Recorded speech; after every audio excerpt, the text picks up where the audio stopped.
Hello and I hope you're having a great summer. My name is Mr. Young, as you know, and we're standing next to our new superintendent, Dr. Jacob. And we have partnered in a great after-school program coming to our school this summer and this fall.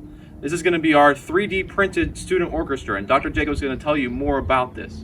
All right, so you have the opportunity to be part of the first ever 3D printed student orchestra.